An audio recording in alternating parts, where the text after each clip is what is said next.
Another off-the-field incident involving Perrion Winfrey has led to his release from the Cleveland Browns. The team has officially announced his release earlier this morning. He is currently under police investigation for allegedly threatening a woman while possessing a gun. I do say allegedly because this is an ongoing legal matter. There haven't been any charges filed as of yet, and he has not been placed under arrest. This is currently just at the investigation stage.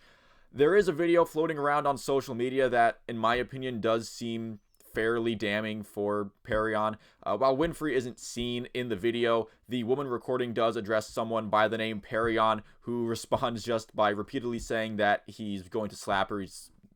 And he says this like right out in public, out in the open. I mean, unless there's somebody else named Perrion who also happens to be in Cleveland, Ohio, who also happens to be hanging around some e-girl. I don't know who the person recording is. I'm not on Instagram. At this time of year, at this time of day, located entirely within your kitchen, it's the Skinner Aurora Borealis thing from The Simpsons. Yeah, this is someone who is probably already on thin ice with the Browns, as there was the internal regular season suspension early on last year. He was arrested and charged with assault earlier this offseason.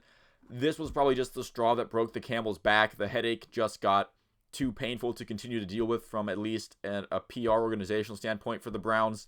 And especially when his on-the-field play last season was pretty meh, with some glimpses of what his upside could be, but those were few and far between.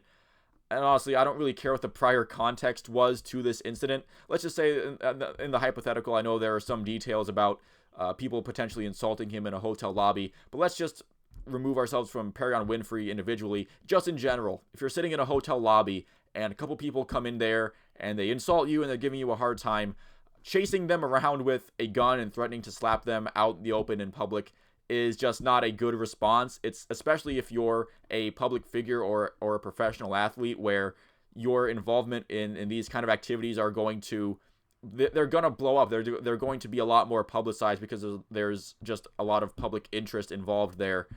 So hopefully this is the wake-up call or a reality check that he needs to get his life turned around. I mean, I'm not saying that, I don't want this video to seem like I'm saying just lock him up and throw away the key. I'm just saying hopefully that this is some kind of wake-up call for him. He can get his life together. Hopefully this is the last we hear of Perrion Winfrey doing things like this and drama and off-the-field antics. And hope maybe he can even get his career turned back around. I've already seen some people clamoring for their favorite team to get him, because there is upside to Perrion Winfrey. But if he gets his life and his career back together, it's not going to be a member of the Cleveland Browns. That's going to do it for this video. Not a whole ton to go into, just the fact that Perrion Winfrey has been released by the Browns and some of the circumstances involved in that. You can leave a like and a subscribe if you like the video and you would like to see more like it. I mean, I usually don't do stories like this where I'm not following people's off the field activities and legal matters all that often, but that's what this video was. Again, thank you so much for watching. I'll see you at the next one.